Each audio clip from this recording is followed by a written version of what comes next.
is the only world body aimed at ensuring peace across the world. This point has been emphasized by our distinguished General Secretary in his opening speech. This role of us shows how deep is our commitment to world peace. But as we evaluate the event, we are bound to emerge with some jarring notes. The two sentences. We know for certain that this peace-ensuring body, since its creation in 1945, international community to fester to have ritual, has so far failed to sort out, oblivious of the fact that peace-begetting prospect depends mostly on intentions and stakes of the involved parties. War has already crossed 500 days. I keep the count. And very rarely on the well-intentioned the event, as it is, the role of this body is only that of an honest broker in the third world.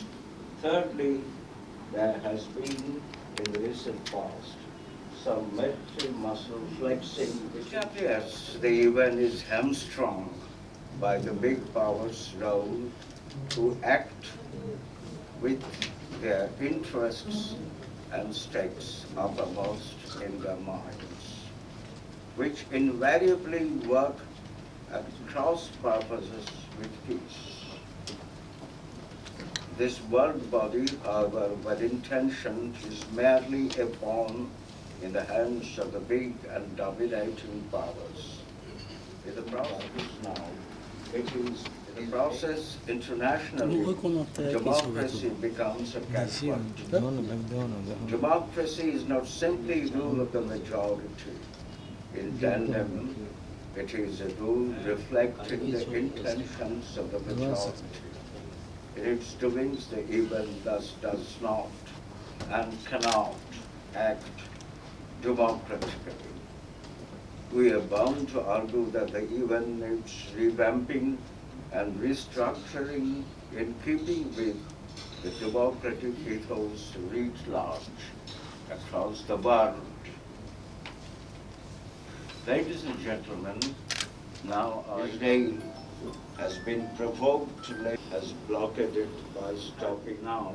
With me, the proceedings of the Rudolph and Rudolph Committee, which concluded that the American policy, as well as the Chinese policy, were concerned with world politics. They forgot simply the regional political dynamics. So, for collective punishment, there is an asymmetry of military might between Hamas and Israel. In the circumstances, it is real foolhardy on the part of Hamas to provoke its speech. Anyway, back in 1971, the Security Council failed to stop the liberation war of Bangladesh, and that's why we found that the UN Secretary General also transferred the issue to the General Assembly under the Uniting for Peace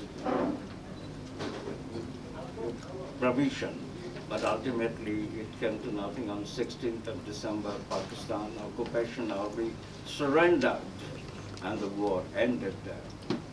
And the United States also tried to flex its nuclear power muscle, but to no purpose. Anyway, it should never be forgotten that Israel is an Anglo-American creation.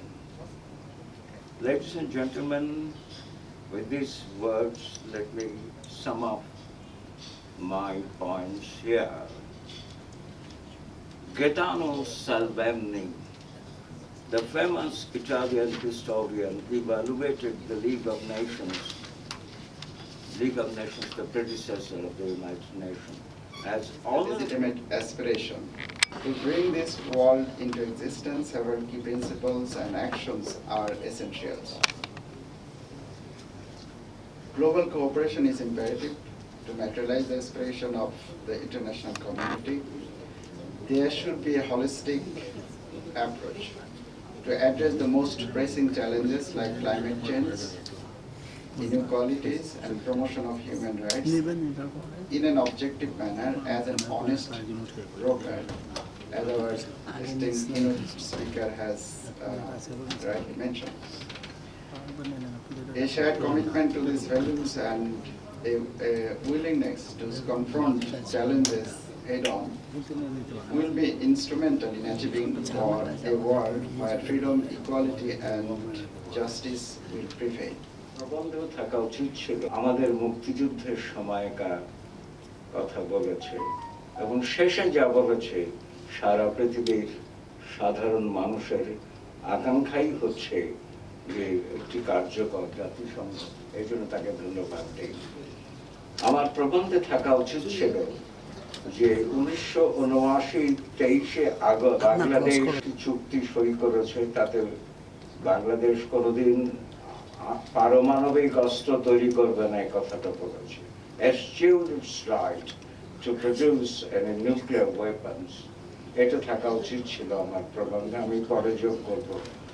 আরেকটি কথা হচ্ছে যে আমি যা বলেছি প্রবন্ধে তা বিশ্বাস করি বলেই বলেছি, তবে বাংলাদেশের রাজনীতি দেখে আমি একটু হতাশ হলাম। এই সারা বিশ্ব কিন্তু তোলপাড় হয়ে যাচ্ছে ফিলিস্তিনি যুদ্ধ নিয়ে, কিন্তু বিএনপি জামাত আজও পর্যন্ত কিছু বলেনি। কেন বলেনি? এই প্রশ্নের উত্তর আমি দিতে পারবো না, আপনাদের কাছে রাখছি। আমি প্রশ্নের উত্তর চাই, তবে এটা রাজনীতি নয়, রাজনীতির সঙ্গে পররাষ্ট্রনীতি, কূটনীতি সবকিছুই জড়িয়ে আছে। বঙ্গবন্ধু যখন 1952-তে, তখন তার বয়স কত? 32 বছরের যুবক। তিনি লিখছেন আমরা শান্তি চাই, যে কেউ শান্তির কথা বলবে তাদের সঙ্গে আমরা আছি। সেই দেশে বিএনপি জামাত শান্তির কথা বলবে না কেন?